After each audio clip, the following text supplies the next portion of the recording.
வணக்கம் ஹோமியோபதிக் பிரியர்களே. நான் doctor Divya Thangaraj, MD homeopathic consultant. இன்னைக்கு நம்ம பேச போகிற டாபிக் வந்து பிசிஓஎஸ் ஆர் பிசிஓடி. இப்போலாம் நம்ம பிசிஓஎஸ் ரொம்பவே காமனாக கேள்விப்படுறோம் இல்லையா? அதனால நம்ம இந்த டாபிக் பற்றி டீட்டெயிலாக டிஸ்கஸ் செஞ்சு தெரிஞ்சுக்கலாம் வாங்க. பிசிஓஎஸ்னா என்ன, எதனால இது வருது, என்ன அறிகுறிகள்லாம் தெரியும், அண்ட் அதோட ஹோமியோபதிக் மெடிசன்ஸும் டிஸ்கஸ் பண்ண போகிறோம். இது போக பிசிஓஎஸ் வராமல் இருக்கணும்னா என்னெல்லாம் பண்ணலாம், அதாவது ப்ரிவென்ஷனும் டிஸ்கஸ் பண்ண போகிறோம்.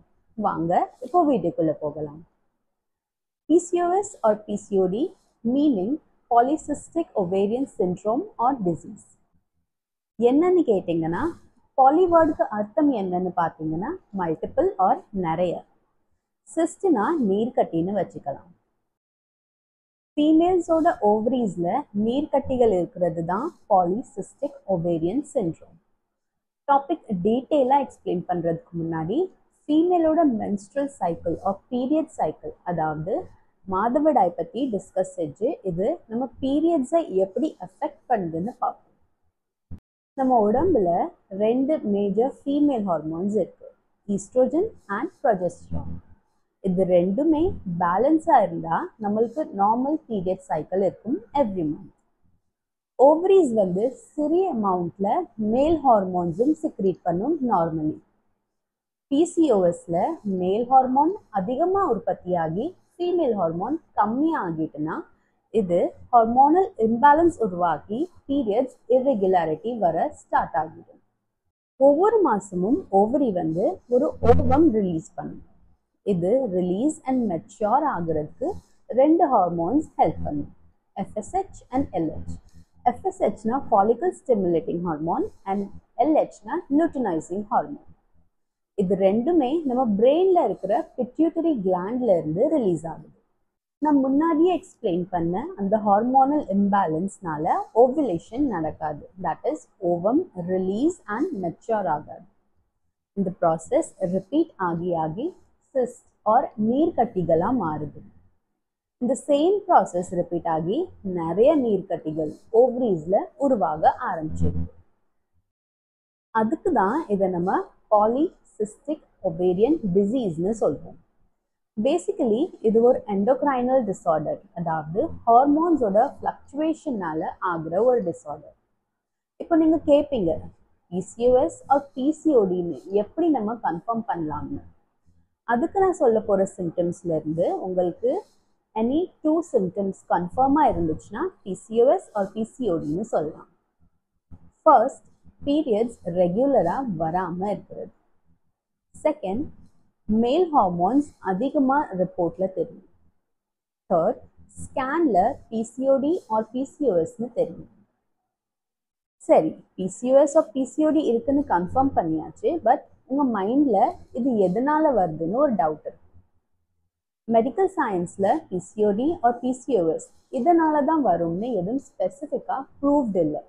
ஆனால் ஃபேமிலி ஹிஸ்ட்ரியில் யாருக்காவது PCOD ஆர் PCOS இருந்தால் அது நெக்ஸ்ட் ஜென்ரேஷனுக்கு பாஸ் ஆகுறதுக்கு வாய்ப்பு இருக்கு. வாங்க இப்போ இதோட அறிகுறிகள் என்னன்னு பார்க்கலாம்.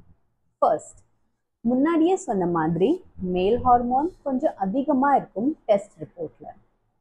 இந்த ஹார்மோன்ஸ் அதிகமாக இருக்கிறதுனால ஃபீமேல்ஸில் ஃபேஷியல் ஹேர் க்ரோத் அதிகமாக ஆக ஆரம்பிச்சிடலாம், சீக்ஸ் ஆர் சின்ல. ரேராக சில ஃபீமேல்ஸ்க்கு பாடியில் லைக் செஸ்ட், ஸ்டமக், ஹைஸ் இந்த மாதிரி இடத்துல நிறைய ஹேர் க்ரோத் ஆகுறதுக்கு வாய்ப்பு இருக்கு. நிறைய ஃபீமேல்ஸ்க்கு ஆக்னே ஆர் பிம்பிள் இஷ்யூஸ் வரலாம். வை? பிகாஸ் ஹார்மோனல் பேலன்ஸாக இல்லாத ரீசன்னால நிறைய பிம்பிள் எக்ஸ்பீரியன்ஸ் பண்ணுவாங்க சில ஃபீமேல்ஸ். தேர்ட், அகேன் முன்னாடியே சொன்ன மாதிரி பீரியட்ஸ் ரெகுலராக வராமல் இருக்கிறது. நிறைய பேஷண்ட்ஸ்க்கு 2-3 months பீரியட்ஸ் ஸ்கிப் ஆகி வரும். சில ஃபீமேல்ஸ்க்கு 6 months ஆர் 1 year பீரியட்ஸ் வராமல் கூட நான் என்னோட ப்ராக்டிஸில் பார்த்துருக்குறேன். ஃபோர்த், அடுத்த சிம்டம் வந்து பீரியட்ஸ் வந்தாலும் இது ஹெவி ப்ளீடிங்காக இருக்குது. ப்ளீடிங் ரொம்ப அதிகமாக இருக்கிறதுனால வீக்னஸ், டயர்ட்னஸ் மற்றும் பெயின் இருக்கிறது. ஃபிஃப்த், நெக்ஸ்ட் சிம்டம் வந்து வெயிட் கெயின் பண்ணிட்டு போகிறது பிகாஸ் ஆஃப் ஹார்மோனல் இம்பேலன்ஸ்.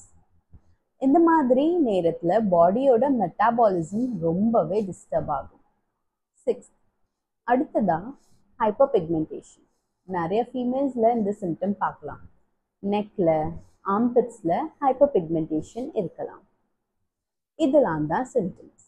அடுத்ததாக நம்ம பேச போகிறது ஹோமியோபதிக் மெடிசன். அதுக்கு முன்னாடி நான் உங்களுக்கு இது சொல்லியே ஆகணும்.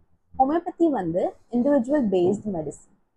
ஒவ்வொரு பேஷண்ட்டும் வேறு வேறு மாதிரி. ஸோ அவங்களுக்கு தேவைப்படுற மெடிசின்ஸும் வேறு மாதிரி தான் இருக்கும். எல்லா பேஷண்ட்ஸ்க்கும் சேம் மெடிசின்ஸ் கொடுக்க முடியாது.